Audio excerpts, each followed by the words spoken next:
All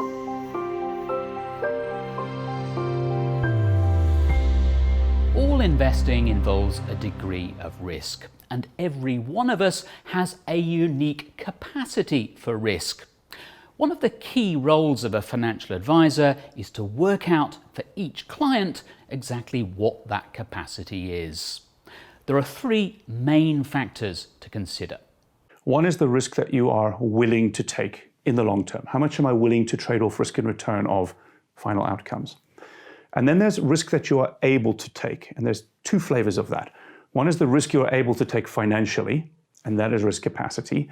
And the other one is the risk that you are able to take emotionally, which is all about your composure levels and your ability to withstand the ups and downs. How much risk you are able to take is largely dependent on the stage of life you are at.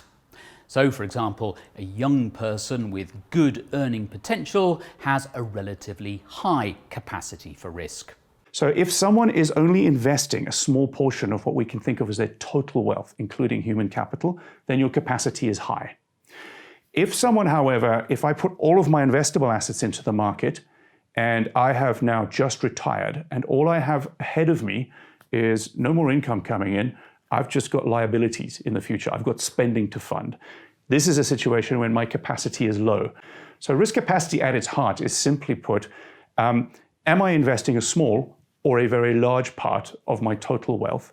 And that tells me something about my financial ability to take risk with this pool of assets. Greg Davies says in his view there's been too much emphasis in the past on risk tolerance and not enough on our ability to take risk. A good advisor will get the balance right.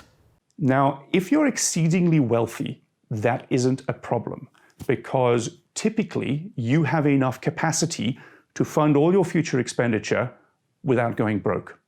And so for the really high end of the wealth market, risk capacity is a secondary consideration to risk tolerance.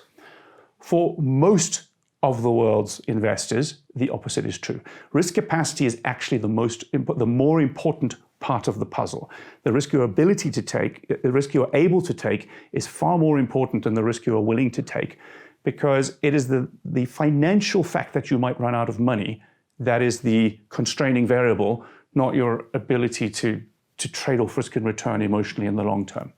So if you haven't had your risk capacity properly assessed, you should speak to a financial advisor who knows how to do it.